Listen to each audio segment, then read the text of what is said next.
All right, so sorry there, you guys. I didn't mean for that video to completely stop. I just meant for it to pause. So there will be two parts to this video.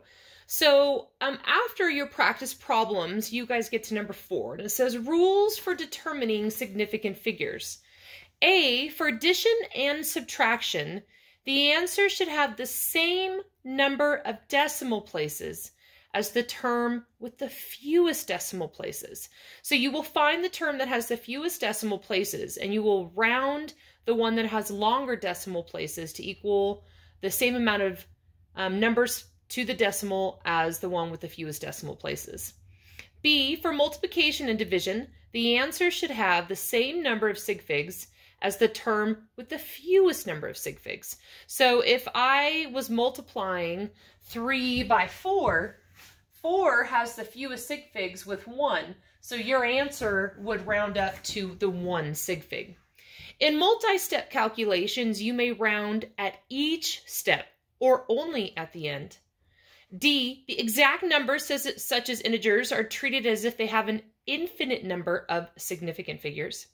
And E, in calculations, you will round up if the first digit to be discarded is greater than 5, and you will round down if it is below 5. If the first discarded digit is 5, then round up if a non-zero digit follows it.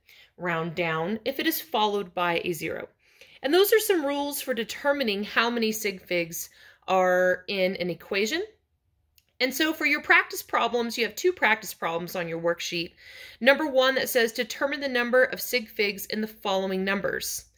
And so what you do is it has you add 3 numbers, 3 sets of numbers.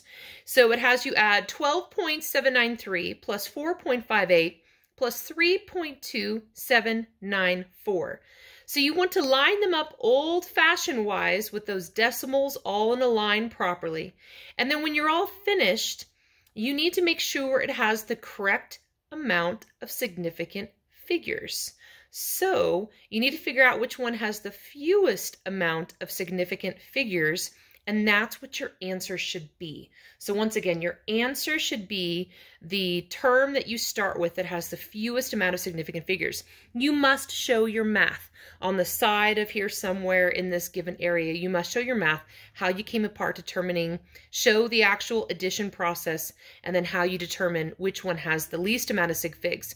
So I want you to tell me, 12.793, how many sig figs are there? 4.58, how many sig figs, etc. And then your answer should have that least amount. For number 2 says 56.937 divided by 0.46. I would really like you guys to change, or excuse me, to remember that it's 0.46, not just 46. Make sure that 0 point is in there. So you're going to go ahead, and when you're all done, you need to remember which initial number had the lowest amount of sig figs, and that's where your answer needs to be. Okay, so this is a little harder. This is a little more complicated. I challenge you guys to show that math on that page, to calculate each of those, how many sig figs they are, and to showcase all of your work on the paper. Because even if you may not have the perfect correct answer, but you did all the steps to get there, you missed one component, you can still get partial credit instead of getting the entire thing wrong. All right, so that's it for significant figures. See you again next time.